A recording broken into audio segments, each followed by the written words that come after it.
El Señor esté con vosotros. Lectura del Santo Evangelio según San Marcos.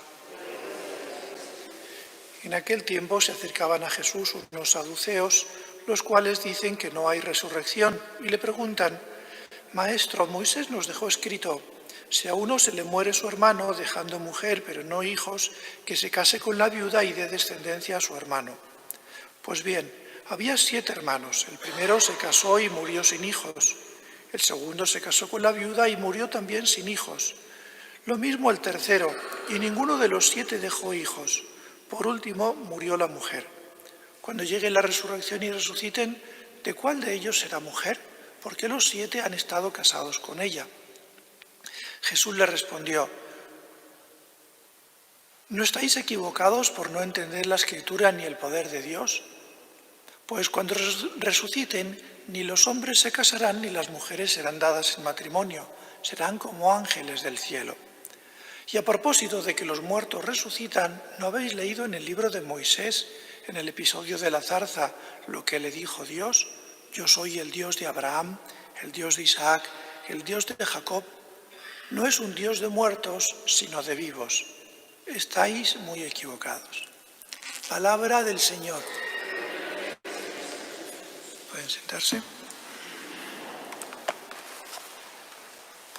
Cuando vamos leyendo el Evangelio, así progresivamente como vamos haciendo en cada una de las misas, tal vez convenga que nos vayamos fijando cada día en algún aspecto, y sobre todo quisiera invitaros a que, más que aspectos doctrinales, que hoy podríamos fijarnos en el aspecto de la resurrección, lo haremos un poquito, nos fijemos, vayamos intentando conocer un poco más a Jesús, a ese Jesús del que precisamente los discípulos y la gente que lo rodeaba iba haciendo experiencia.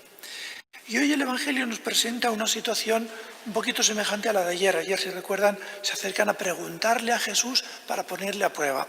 Bueno, pues hoy de nuevo se acercan a Jesús unos saduceos para preguntarle. Y yo quisiera que nos detengamos un poquito en esto. Se acercan a Jesús para preguntarle, y gente que es distinta de él, porque los saduceos, como hemos leído aquí, son un grupo religioso, un grupo también social en tiempo de Jesús, con bastante poder, que no creen en la resurrección de los muertos, no creen en lo espiritual, en los ángeles, en la resurrección. Y sin embargo, se acercan a Jesús. Jesús es una persona humana y divina que precisamente deja o tiene tal actitud o tal obrar entre todos que la gente se acerca a hacerle preguntas. Y eso también nos sirve a nosotros. Podemos y debemos acercarnos a Jesús a preguntarle lo que queramos, nuestras dudas. A veces también a nosotros nos pasa, creo que a veces también nos acercamos a Jesús a hacerles preguntas un poco capciosas o un poquito, estamos a lo mejor enfadados por algo y Dios mío, ¿cómo puedes permitir esto? Bueno, pues Jesús nos permite que nos acercamos a Él con cualquier pregunta y precisamente no tener miedo. Jesús no nos da miedo o no debería darnos miedo. O sea, la actitud nuestra no es tener miedo. Podemos hacerle a Jesús cualquier pregunta, hasta la más tonta o estúpida que nos pueda parecer, podemos acercarnos a Él. Porque Jesús es un Dios, es una persona, es Dios misericordioso, perdonador, comprensivo, que no está con el dedito alzado a ver cuándo nos echa una bronca tremenda. Dios no es así.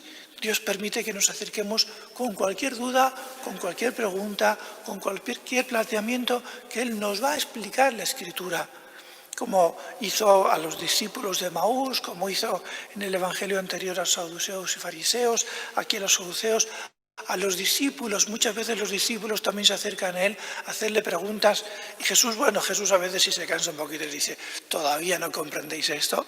Pero bueno, Jesús siempre nos responde, no nos reprocha.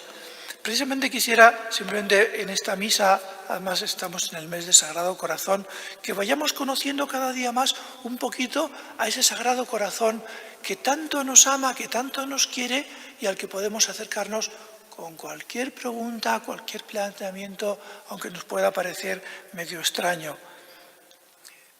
Y cuando Jesús nos diga un poquito como a los saduceos hoy les responde, estáis muy equivocados. Bueno, pues dejarnos corregir por Dios. Porque Dios, cuando nos corrige, como dice en la carta a los Hebreos, a los hijos, a los que Él considera hijos y los quiere, los corrige, nos corrige, precisamente para llevarnos a hacer el bien, para llevarnos a la plenitud de Dios. Entonces, no temamos la corrección de Dios, porque siempre es una corrección que nace del amor y que nos lleva al amor, aunque a veces a nosotros nos pueda parecer un poquito dura. Pues vamos a seguir la Santa Misa poniendo en manos de Dios y de la Virgen todas nuestras intenciones, también esa petición pues muy sentida, Dios mío, haz que te conozca, que conozca un poquito más tu corazón, cómo me tratas, cómo nos tratas a todos, ese corazón misericordioso, ese corazón que tanto ha amado al mundo.